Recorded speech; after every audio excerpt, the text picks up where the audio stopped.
Veliki pozdrav iz Višnjičke banje. Moje ime je Jovana i ja sam joga učiteljica. Odmah po završetku instruktorskog kursa 2022. godine osnovala sam joga studio, moja joga bašta, i od tada neprekidno radimo svih ovih godina. Zašto odabrati baš ovu školu, baš ovaj kurs?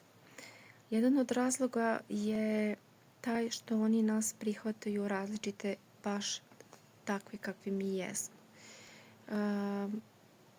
Nas je bilo tu sa većom praksom, sa slabijom praksom, različitih uzrasta. Ja sam bila možda i među najstarijim polaznicima. Ništa ih to nije omelo da nas podrže, nauče, podignu. I to je mnogo lep osjećaj da vas neko vidi, razume, podrži i da izvuče ono najbolje u vama. Sljedeća stvar koju bih htjela da istaknem, to je ta ozbiljnost u radu. Znači, svaki čas je bio ozbiljno isplaniran, ozbiljno realizovan i od samog početka smo bili ohrabreni da deo časova vodimo i mi sami. To je prefantastično, jer onda smo sve vrijeme kursa mi mogli da se gradimo i da živimo kao joga učiteljice, joga instruktori.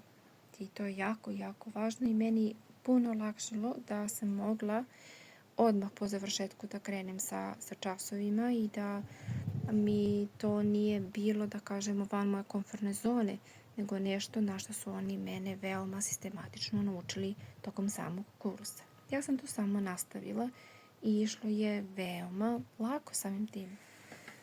Još jedna veoma važna stvar je bezbednost učenika.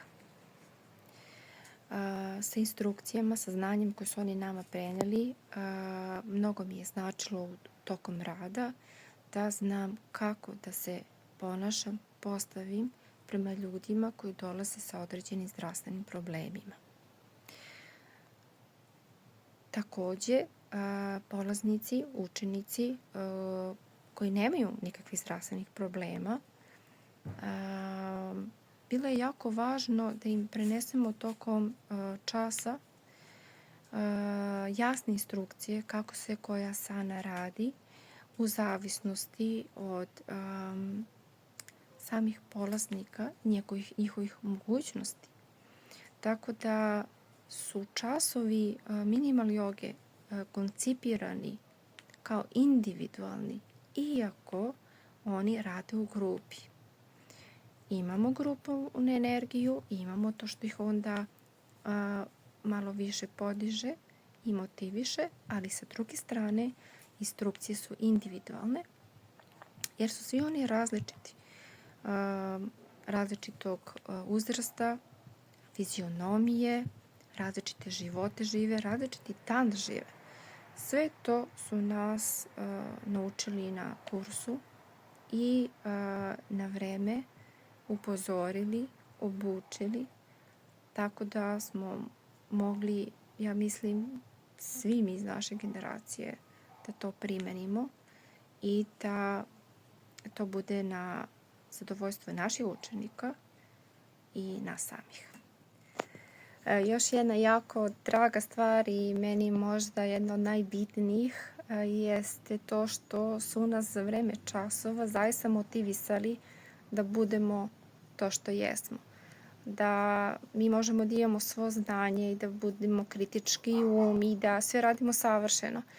Ali najvažnije je doneti sebe u čas. I to sam ja poslušala i negovala to. To moji učenici prepoznaju i zato smo zajedno godinama. Još jednom hvala svim učiteljima, novim polaznicima, mnogo sreće.